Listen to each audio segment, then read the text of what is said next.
மகர ராசி அன்பர்களே வணக்கம். இந்த வார ராசி பலன். மகர ராசி அன்பர்களுக்கு 2ஆம் இடமாகிய தன குடும்ப வாக்குஸ்தானத்தில் ராகு, 3இல் சனி செவ்வாய், 4இல் சூரியன் புதன், 5இல் சுக்கிரன், 6ஆம் இடத்தில் குரு, அஷ்டமத்தில் கேது இருக்கிறார். ராசியாதிபதி சனி செவ்வாய் 3இல் இணைந்து இருப்பது தைரியம் மனோபலம் அதிகரிக்கும். 4இல் புதன் சஞ்சரிப்பதும் 5இல் சுக்கிரன் சஞ்சரிப்பதும் அபாரமான அமைப்பு, அற்புதமான அமைப்பு. சகல சௌபாகியம், சௌகரியங்கள், அஷ்ட ஐஸ்வர்யம் அனைத்தையும் பெறுவீர்கள்.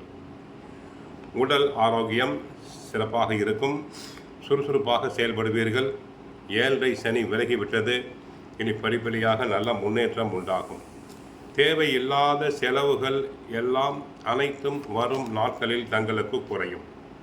தொழில் வியாபாரத்தில் சாமர்த்தியமாக தாங்கள் போட்ட முதலீட்டினை எடுப்பீர்கள். தொழிலாளர்களுடைய ஒத்துழைப்பு தங்களுக்கு உண்டு. தொழிலில் லாபம் பெருகும். ஏற்றுமதி இறக்குமதி தொழிலில் உள்ள அன்பர்களுக்கு நல்ல லாபம் பெருகும். லாபம் பல மடங்கு தங்களுக்கு உயரும். பெண்கள் மூலமாக நன்மைகளை அடைவீர்கள். உங்கள் உழைப்புக்கான பலனை பெற முடியும். நீண்ட நாட்களாக நிலுவையில் இருந்து வந்த சம்பள பாக்கிகள் உங்களுக்கு கிடைக்கும். ஆனால் குடும்பத்தில் 3ஆம் நபர்களின் தலையீட்டினை அறவே ஒதுக்குதல் வேண்டும்.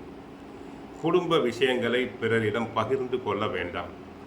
சில பெண்களுக்கு மாமியாருடன் சண்டை சச்சரவுகள் வரலாம். மாமியாருக்கு ஈகோ, தலைகணம் அதிகரிக்கலாம்.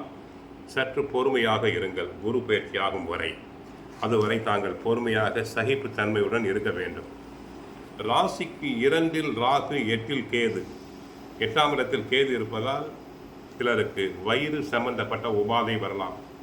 2இல் ராகு என்பதால் பேச்சில் கவனமாக இருத்தல் வேண்டும். முன் கோபத்தை சற்று குறைத்து கொள்ளுதல் வேண்டும்.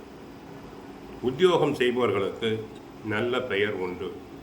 மற்றவர்களால் முடிக்க முடியாத வேலைகளை தாங்கள் திறமையாக செயல்பட்டு நன்றாக முடித்து நல்ல பெயர் வாங்குவீர்கள்.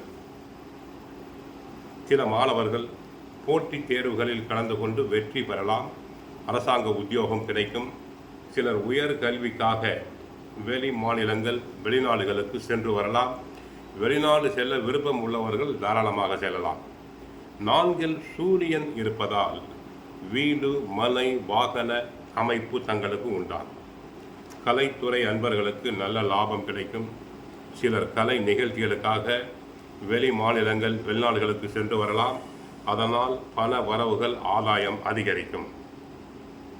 2இல் ராகு இருப்பதால் வாக்குஸ்தானத்தை கட்டுப்படுத்த வேண்டும். தேவையில்லாமல் பேசக்கூடாது. பிறர் விஷயங்களில் தலையிடுதல் கூடாது. உத்தியோகம் போகின்றவர்களுக்கு தான் உண்டு, தன் வேலையுண்டு என்று இருத்தல் வேண்டும். மற்றபடி நன்மைகள் அதிகரிக்க பெருமாள் கோயிலுக்கு சென்று வாருங்கள்.